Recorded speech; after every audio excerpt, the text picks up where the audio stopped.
Desculpa, essa mesa é só para a família, meu irmão disse com um sorriso debochado, apontando para uma cadeira dobrável perto da lixeira. Todos riram enquanto eu me sentava sozinho. Então a conta chegou, $3.200. O garçom olhou para mim. Eu apenas sorri e disse, e não é a minha mesa. Meu nome é Eli. Tenho 34 anos e acho que dá para dizer que sempre fui o irmão responsável. Não o favorito, não o rebelde, não o filho dourado. Apenas aquele que chegava na hora, pagava as contas e lembrava do aniversário de todo mundo.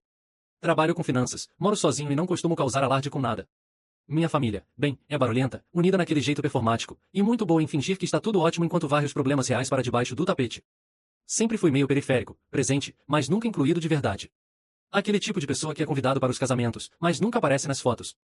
Crescendo, meu irmão Mason era o centro das atenções. Carismático, impulsivo e sempre se metendo em algum tipo de encrenca. Mas, de algum jeito, ele sempre caía em pé. Tinha aquele charme arrogante que meus pais devoravam como se fosse doce. Mesmo quando largou a faculdade, perdeu 2 empregos e voltou a morar com os nossos pais aos 28 anos, eles ainda o defendiam como se ele fosse o novo Einstein. Eu, por outro lado, paguei meus próprios estudos, mantive o mesmo emprego por mais de uma década e ainda ajudei a pagar parte da hipoteca da casa quando meu pai teve o salário reduzido. Mas nada disso parecia importar. Pelo menos não o suficiente para me dar um lugar de destaque na família. Ainda assim, nunca deixei isso me afetar. Ou pelo menos era isso que eu dizia para mim mesmo. Mantinha a cabeça baixa, mandava os cheques, respondia as mensagens, aparecia nos feriados e sorria diante das piadinhas que sempre vinham disfarçadas de brincadeiras. Eli, você é tão sério. Relaxa, cara. É só uma festa. Ah, achamos que você estaria ocupado. Você vive trabalhando. Eu levava numa boa. Acho que, no fundo, tinha esperança de que, se eu continuasse aparecendo, um dia eles me enxergariam como parte da família, não apenas como quem financiava tudo por trás. Essa ilusão se desfez no outono passado. Tudo começou com um jantar. Mason tinha acabado de ficar noivo de uma mulher chamada Brooke, que minha mãe já tinha apelidado de um verdadeiro anjo. E meus pais decidiram organizar um jantar de comemoração num restaurante chique, com terraço no centro da cidade. Não era o tipo de lugar que eles normalmente podiam pagar, o que, pensando bem, já devia ter me deixado em alerta. Recebi uma ligação da minha mãe algumas semanas antes. Eli, querido, disse ela naquele tom meloso que usa quando quer algo, adoraríamos que você viesse ao jantar de noivado do Mason e da Brooke. Vai ser uma noite tão especial. Claro, respondi sem hesitar. É só me mandar os detalhes. E se não for muito incômodo, ela acrescentou, abaixando o tom de voz. Estávamos esperando que você pudesse ajudar com a reserva. Só para garantir. Nós vamos te pagar de volta. Obviamente, eu devia ter entendido naquele momento que vamos te pagar de volta significava que eu nunca mais veria aquele dinheiro. Mas, como sempre, aceitei. Liguei para o restaurante, reservei um espaço privado para 20 pessoas e dei meu cartão para o depósito. Não me importei. De verdade. Era a noite do Mason, e talvez, só talvez, dessa vez eu me sentisse realmente parte daquilo. Na noite do jantar, cheguei bem na hora. 7 em ponto. Estava com um terno azul marinho, camisa recém-passada, abotoaduras novas que eu vinha guardando. Levei uma garrafa de champanhe boa para o casal e até imprimi um cartão personalizado com as iniciais deles. Quando cheguei ao terraço, a recepcionista me deu um pequeno aceno de cabeça e indicou a área reservada. Respirei fundo e entrei. O espaço era lindo. Luzes penduradas, arranjos florais em cada mesa, uma banda de jazz suave tocando num canto. E lá estavam todos. Meus pais, Mason, Brooke, a família dela, alguns amigos. Todos já com drinks na mão, rindo, conversando, brindando. Sorri e fui até eles, esperando pelo menos um aceno de reconhecimento. Em vez disso, Mason se virou para mim com aquele sorrisinho arrogante de sempre. Ah, você veio, disse, mal olhando para a garrafa de champanhe na minha mão. Que bom. E então apontou para uma cadeira dobrável colocada de lado. Ao lado de uma lixeira, nada menos. Desculpa, essa mesa é só para a família, disse ele com falsa simpatia. Mas tem um lugar para você bem ali. Eu até pisquei. Achei que fosse uma piada. Olhei para nossa mãe, que me lançou aquele sorriso tenso que ela dá quando não quer se envolver. Meu pai deu uma risadinha desconfortável e ergueu o copo. Brooke nem levantou os olhos. E então, como se fosse combinado, algumas pessoas riram. Riram. Fiquei parado ali por um segundo a mais do que devia. Queria dizer algo, qualquer coisa, mas minha garganta travou. Meus ouvidos queimavam. Me senti com 13 anos de novo. Fiquei de fora de uma foto em grupo no casamento de uma prima porque eu não combinava com a estética. Então fui até a cadeira, coloquei a garrafa ao meu lado no chão e me sentei. Sozinho. Nem cheguei a tirar o casaco. O garçom passou e perguntou se eu estava com o grupo. Assenti em silêncio. Ele não fez mais perguntas, apenas me entregou um copo d'água e seguiu. Fiquei ali sentado por quase 2 horas enquanto eles riam, brindavam, abriam presentes. Vi meu irmão fazer um longo discurso sobre como se sentia sortudo por estar cercado das pessoas mais próximas. Vi minha mãe se emocionar quando Brooke a chamou de a melhor futura sogra que alguém poderia querer. Ninguém sequer perguntou se eu queria fazer um pedido. Eventualmente, trouxeram a sobremesa, um tipo de bolo em camadas com flocos de ouro comestíveis. A banda tocava uma música suave, o sol se escondia atrás dos prédios e me dei conta de que ninguém tinha sequer olhado na minha direção nos últimos 30 minutos. Então a conta chegou. Vi o garçom se aproximar da mesa deles com aquela pastinha de couro. Ele parou, olhou ao redor, depois conferiu o cartão registrado. O meu cartão. Vi quando ele deu alguns passos em minha direção. Com licença, senhor, disse ele, num tom baixo. O total do evento deu $3.218. Posso cobrar no mesmo cartão? Todos na mesa se viraram para olhar. Meu irmão levantou uma sobrancelha. Ah, é, disse casualmente. O Eli paga. O garçom me olhou e eu sorri. Um sorriso calmo, lento, calculado. Minha voz saiu firme. Não é a minha mesa, disse, alto o suficiente para todos ouvirem. Disseram que essa era só para a família. O silêncio foi tão cortante que parecia que o ar tinha rachado ao meio. A boca do meu irmão se entreabriu. Minha mãe franziu a testa, confusa. Meu pai se endireitou na cadeira. O pai da Brooke estreitou os olhos. O garçom hesitou. Senhor, foi o senhor quem fez a reserva? Fui sim, confirmei com um aceno. E paguei o depósito. Mas eu não estou com eles. Estou aqui na mesa lateral. Me levantei devagar, peguei meu casaco e acenei em direção à lixeira, meu lugar, aparentemente. Dizem que quase deu para ouvir o barulho coletivo dos queixos caindo. Por um segundo, ninguém se mexeu. Os garçons ficaram parados entre as mesas, segurando a conta como se fosse radioativa. Meu irmão parecia ter levado uma bofetada com um peixe. Os olhos da minha mãe apertaram, alternando entre mim e a conta, tentando entender como tudo escapou do controle tão rápido. Espera, Eli, disse ela, a voz baixa e trêmula. O que você tá fazendo? Dei de ombros. Só estou seguindo o esquema de lugares. Mãe, o mesmo disse que essa mesa era só para a família. Presumi que eu não estava incluído. Olhei para o garçom. Eu não comi. Não bebi. Não fui bem-vindo. Então não vou pagar. Não seja ridículo, retrucou Mason, o sorriso desmanchando num desprezo irritado. Era só uma brincadeira, cara. Relaxa. Você sempre leva tudo tão a sério. O salão estava em silêncio. Até a banda de jazz parecia estar diminuindo o ritmo num constrangimento quase musical. Todos os olhos estavam em mim, e, pela primeira vez em anos, eu não me encolhi. Falei devagar. Esse é o problema. Vocês acham que tudo é piada, desde que seja às custas de outra pessoa. Brooke parecia confusa, como se só agora tivesse percebido que algo sério estava acontecendo. O pai dela, um homem sério de blazer que mal tinha falado a noite toda, lançou um olhar cortante para Mason. Você convidou esse homem para o seu jantar de noivado e o colocou ao lado de uma lixeira? Perguntou, incrédulo. Mason bufou e olhou para minha mãe em busca de apoio. Ela se endireitou na cadeira e sorriu, tensa. Vamos com calma. Não é para tanto. O Eli sempre foi dramático. Sempre foi sensível. Eu quase ri. Era a frase padrão dela. Sempre foi. Ele só é sensível. Ele só tá cansado. Ele só exagera. Qualquer desculpa para evitar admitir que algo cruel aconteceu e que eles permitiram que acontecesse. O garçom pigarreou. Desculpe interromper novamente, mas o restaurante precisa processar a conta antes de encerrarmos a reserva do espaço privado. Se o cartão cadastrado não for usado, vou precisar de outro. Silêncio. Virei e comecei a caminhar em direção ao elevador. Foi quando meu pai finalmente falou. Eli, vamos lá. Você já pagou metade. Agora termina logo isso. Parei na hora. Essa frase, já pagou metade, termina logo, quebrou algo dentro de mim. Me virei de volta. Você tem razão, pai. Eu paguei o depósito. Liguei para 3 restaurantes até achar um com vista no terraço como Mason queria. Escolhi a data de acordo com a agenda de futebol dele. Eu encomendei arranjos florais personalizados porque a mamãe disse que flores artificiais pareceriam baratas nas fotos. Paguei os $500 de sinal, não reembolsáveis, sem piscar. E cheguei na hora certa, sozinho, de terno, para apoiar meu irmão. Dei um passo mais perto, baixando a voz, mas ainda assim alto o suficiente para todos ouvirem. E o que eu recebi em troca? Uma cadeira dobrável ao lado de uma lixeira e desculpa, é só pra família. Virei-me para o Mason. Agora é com você. Você e a sua verdadeira família. O rosto do Mason já estava vermelho, a cor subindo pelo pescoço. Ele se levantou, tentando se impor, mas só conseguiu parecer mais ridículo. Você tá fazendo uma cena. Não, eu disse. Estou traçando um limite. E fui embora. Nem esperei pelo elevador. Desci pelas escadas, cada passo pulsando com adrenalina e incredulidade por realmente ter feito aquilo. Do lado de fora, o ar da noite me atingiu como um tapa, em frio e revigorante. Afrouxei a gravata e continuei andando. Eu não sabia para onde estava indo, mas sabia que não voltaria. Achei que talvez aquilo fosse o fim. Uma saída ousada, algumas desculpas constrangidas depois, talvez até uma tentativa meia-boca de varrer tudo para debaixo do tapete. Mas o que eu não sabia era o quão profundas seriam as consequências daquele momento. Porque mais tarde naquela noite, já em casa, ainda de terno, ainda segurando a garrafa de champanhe fechada como se fosse um membro fantasma, meu celular acendeu. Primeiro, uma mensagem do Mason. Cara, sério? Você não podia simplesmente ter pago a conta e conversado comigo depois? Depois, uma da mamãe. Você nos envergonhou na frente da família inteira da Brooke. Esse era o seu objetivo? Vingança? E então, uma ligação de um número desconhecido. Era a Brooke. Oi, ela disse, com a voz mais baixa do que eu já tinha ouvido. Eu sei que a gente não conversa muito, mas posso te perguntar uma coisa? Claro, respondi, cauteloso. Você realmente pagou por tudo?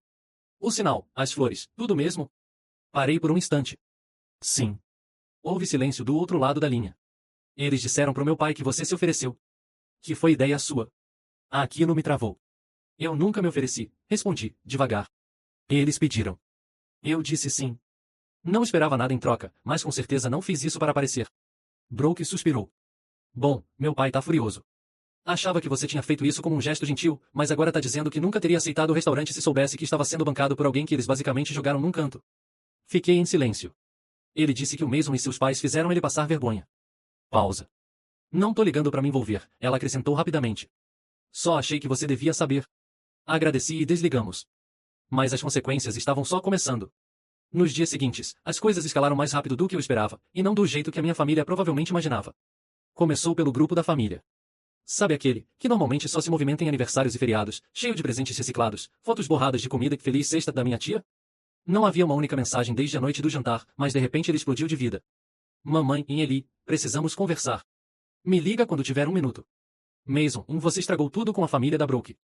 Você nos deve uma solução. Pai, e isso está saindo do controle. Só pede desculpas e vamos seguir em frente. Eu não respondi.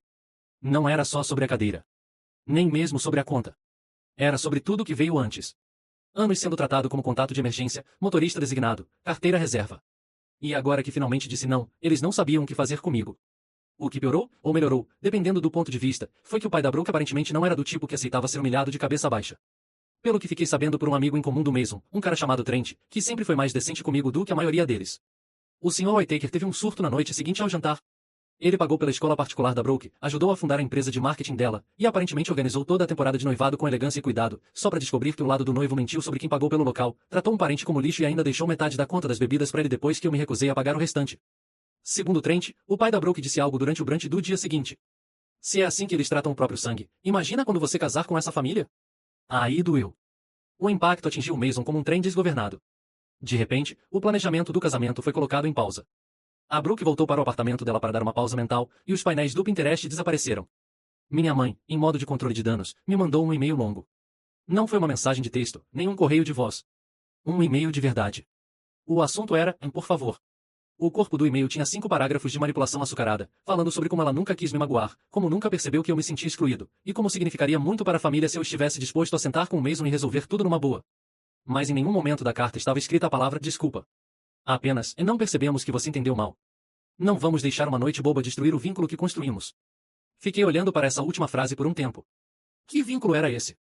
Aquele em que eu dirigia 3 horas na véspera de Natal para levar os presentes porque a mamãe dizia que o Mason não estava em estado mental para comprar nada para ninguém? Ou talvez o vínculo em que cancelei minha viagem à Espanha há 2 anos porque o papai precisava de uma cirurgia e eles não tinham dinheiro para pagar uma enfermeira? Ou aquele vínculo em que assinei como fiador no financiamento do segundo carro deles sem sequer pensar em 2 vezes? O mesmo carro que o Mason pegou emprestado e nunca devolveu. Deixei o e-mail parado na caixa de entrada. Não respondi. 2 dias depois, minha tia Karen, irmã da minha mãe, me ligou. E isso me surpreendeu. Ela nunca foi exatamente calorosa, mas era direta, uma empresária séria que comandava sua própria firma de design de interiores e sempre teve aquele ar de julgamento mal disfarçado. Eu não falava com ela há mais de 1 ano. Eli, ela disse. Fiquei sabendo do jantar. Claro que ficou, respondi, tentando segurar o sarcasmo. Não estou ligando para te repreender, ela disse rápido. Só queria dizer, ainda bem. Já era hora de alguém sacudir essa árvore. Isso me pegou desprevenido. Ela suspirou. Olha, eu sei como seus pais sempre varrem tudo para debaixo do tapete, fingindo que está tudo perfeito. Mas eles se apoiam demais em você, há muito tempo. E o Mason, ou ele sempre tratou você como se fosse um figurante da própria história. Agradeço por isso, respondi, mais baixo. Mas por que agora? Porque agora os Whittaker estão envolvidos, disse ela, com a voz seca. E sua mãe tá em pânico. Me ligou ontem pedindo que eu colocasse juízo na sua cabeça. Ponto. Levantei a sobrancelha. E o que você disse? Disse que você não precisa de juízo. Precisa de espaço. E que talvez esteja na hora de eles aprenderem a funcionar sem usar você como andaime. Foi a primeira vez que senti que alguém da minha família realmente me enxergava. Não como um talão de cheques, nem como saco de pancadas. Só como uma pessoa. Naquela noite, recebi outra mensagem.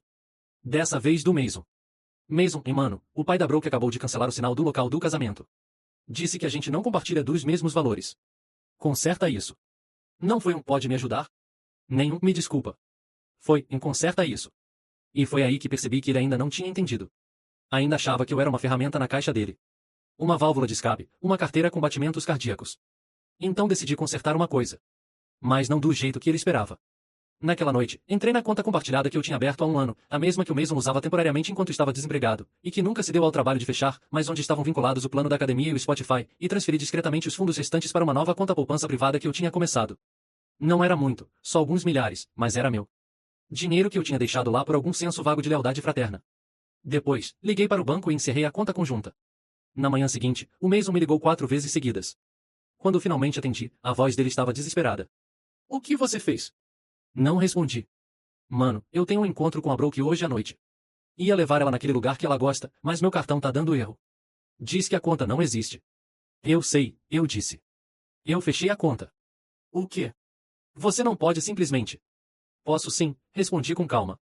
E fechei. Você disse que eu não era família, lembra? Então não tem por que usar meu dinheiro se nem me deixam sentar à mesa. Ele gaguejou por um segundo, depois mudou de tática.